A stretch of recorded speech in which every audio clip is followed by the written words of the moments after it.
Buenas noches. Voy a leer un momento San Mateo capítulo 3.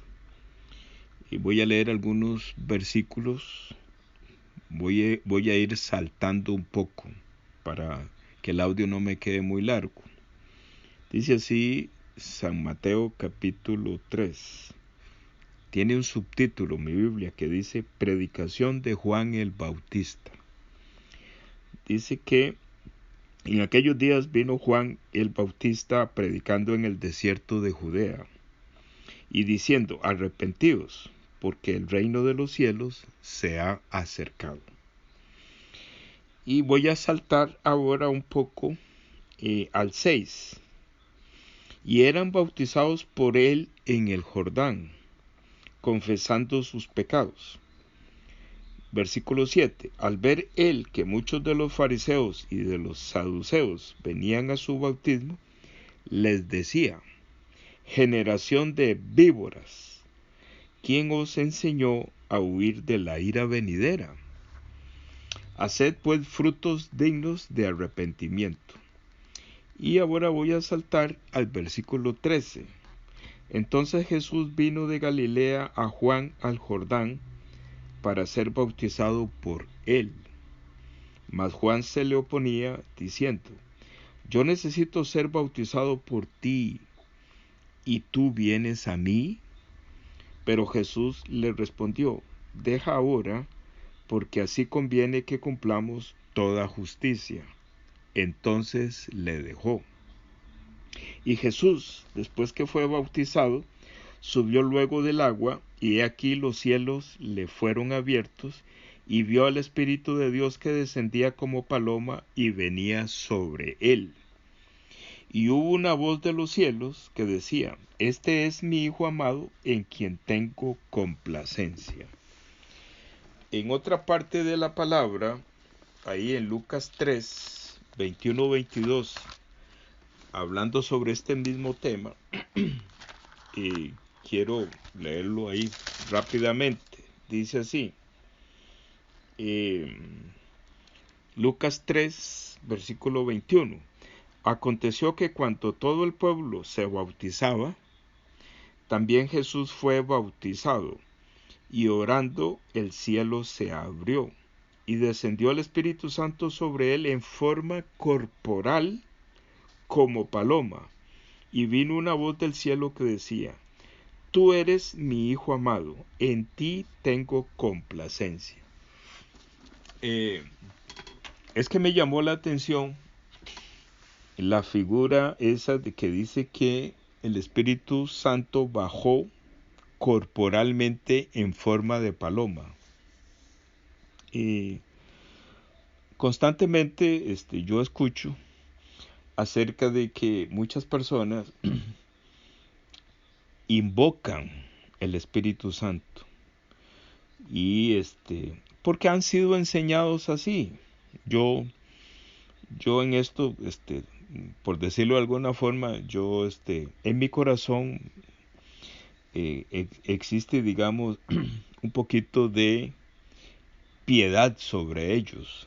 Cuando digo piedad, es interesante la palabra piedad porque voy a buscarlo en primera de Timoteo, que dice que no lo tengo aquí, déjeme ver. Sí, piedad, la definición de la palabra piedad dice: es tener amor por los otros y tener compasión por los otros. Lo que quiero decir es que cuando yo escucho personas que dicen: es que yo le digo al Espíritu Santo, yo lo invoco: Espíritu Santo, ayúdeme. Y de mi corazón pues sale compasión, piedad por ellos, porque a todas luces, por falta de conocimiento, el Espíritu Santo no es como si yo froto una botella y sale ¿cómo se llama? ¿Cómo se llama? un ser ahí de la mitología o una historia que hay ahí, un mago es, no sé, que concede 3 deseos. yo lo, yo lo asocio ahí cuando escucho a las personas, pero, o sea, yo me río en mi corazón, pero hay más compasión y más piedad por ellos que realmente criticarlos o burlarme de ellos. El Espíritu Santo no es un asunto de que yo froto la botella y sale el mago, es. No me acuerdo.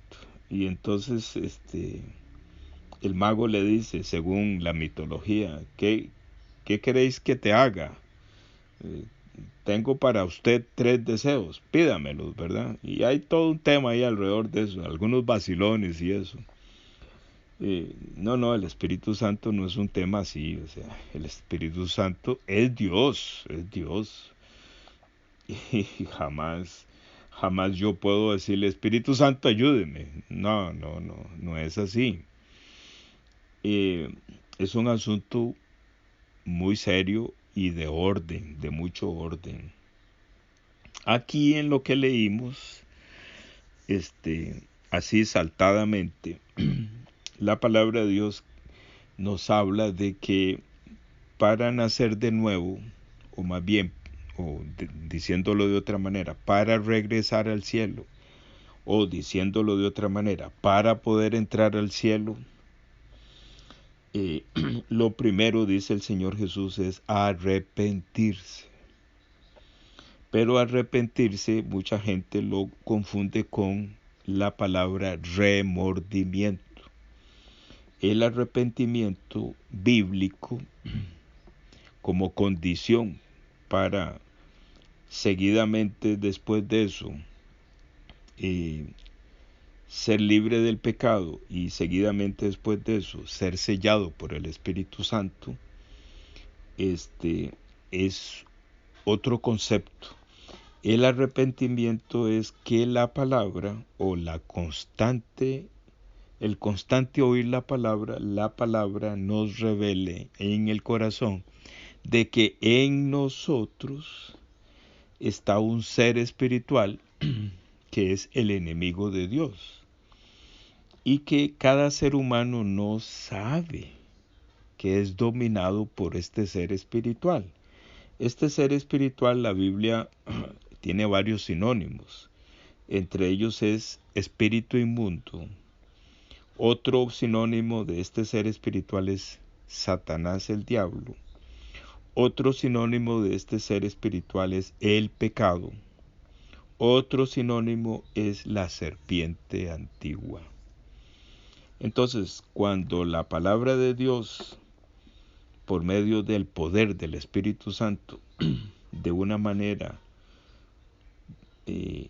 ajeno al ser humano, cuando digo ajeno es que el Espíritu Santo tiene misericordia, compasión y piedad por esa persona que está escuchando la palabra y el Espíritu Santo está trabajando en favor de esa persona. Entonces el Espíritu de Dios, usando la palabra, le da el conocimiento primeramente y luego le da la capacidad de arrepentirse y le revela que el ser humano, que Dios está mirando a este ser humano como una serpiente.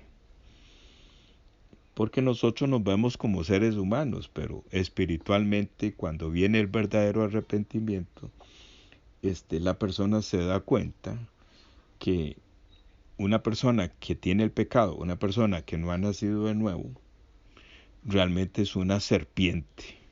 Es la serpiente antigua de Génesis 3. Y la serpiente antigua es el enemigo de Dios. Entonces, eso es el arrepentimiento. Y entonces de esa manera es que Juan el Bautista le dice a los fariseos y a los escribas, les dice generación de víboras. Entonces el Espíritu de Dios nos revela a nosotros de que yo soy ese fariseo y ese escriba y que en mí yo pertenezco a la familia de las víboras. ¿Qué significa? Que yo pertenezco a la serpiente antigua. La palabra de Dios está codificada. Entonces, en varias partes de la palabra hace mención sobre el pecado, como el espíritu inmundo, como un demonio, como la serpiente antigua, que era más astuta que todos los animales, dice Génesis 3. Entonces, ahí es cuando, estando nosotros inmersos en la palabra de Dios, el Espíritu de Dios nos da el conocimiento, luego nos revela de quiénes somos realmente antes de nacer de nuevo, y también nos revela cómo somos libres del pecado. No porque yo haga algo, sino porque el Espíritu de Dios, por medio de la palabra, es el que ejecuta la obra redentora y expiatoria de nuestro Señor Jesús cuando Él carga, o más bien toma, la serpiente antigua que me dominaba a mí y lo encierra en su cuerpo. En el bautismo de Jesús eso es lo que está pasando. Que yo, por medio de las manos de Juan el Bautista, yo le pongo mis manos en la cabeza a Jesucristo. Y en ese momento el poder de la palabra y el Espíritu de Dios me revela que así pasa mi pecado al cuerpo de Jesús. Y cuando dice ahí en la, ahí voy a buscar aquí, cuando dice en Mateo 3, a ver, cuando dice aquí en Mateo 3, perdón, estoy perdido, vamos a ver, como dice un amigo mío, Mateo está ahí por Génesis. Dice así: y hubo una voz de los cielos que decía, este es mi Hijo amado en quien tengo complacencia. Y si uno está leyendo y el Espíritu de Dios no le revela, uno piensa y concluye que este Hijo amado es Jesucristo. Sí, efectivamente, este Hijo amado es Jesucristo. Pero este Hijo amado, si el Espíritu de Dios me revela que fui libre del pecado, entonces yo paso a ser el Hijo amado, la hija amada. Y que ya en mí ya no existe el espíritu inmundo, ya salió y está en el cuerpo de Jesús. Y cuando se abre el cielo y el Espíritu de Dios baja en cuerpo como una paloma y se posa sobre mí, sobre Él, sobre Jesucristo, también se posa sobre mí. ¿Qué quiere decir? Que somos sellados por el Espíritu de Dios. De esa forma es que nosotros podemos nacer de nuevo y quedar listos para que cuando abandonemos este cuerpo, el Espíritu Santo toma nuestro espíritu y nuestra alma y la dirige al cielo santo. Voy a parar aquí este audio y para compartirlo con otras personas, pero voy a tener una breve oración. Bendito Padre Celestial, estoy agradecido, Señor, porque un día, Señor, tú hablaste a mi corazón por medio del bautismo de Jesús. Y por medio de la palabra y por medio del poder del Espíritu Santo y por medio de que tú tuviste misericordia de mí, yo fui libre de este espíritu inmundo, fui libre de este pecado, fui libre de la serpiente antigua. Porque mi Señor Jesucristo, aunque hace 2020 años Él estaba en este bautismo, tú has puesto una revelación en mí y has puesto la fe de que era para mí también en este tiempo. De esa misma forma es para todas aquellas personas que van a escuchar este audio. Por eso, Señor, bendice el corazón de cada una de esas personas. Cuando digo bendice, no estoy pensando en que esa persona vivan bien, que esa persona sea sana de una enfermedad, que esa persona le vaya bien en los negocios. No, cuando yo digo bendice, lo que estoy diciendo es sálvelo, Señor, sálvelo, porque la verdadera bendición es la salvación, ser libre de este espíritu inmundo y ser sellado por el Espíritu de Dios, y que nos sea revelado de que yo soy, o la persona que está escuchando pasa a ser el hijo amado, en que Dios tiene complacencia. Esa es la verdadera bendición. Gracias, Señor, por esta palabra, y oramos en el nombre tuyo, Señor Jesús. Amén.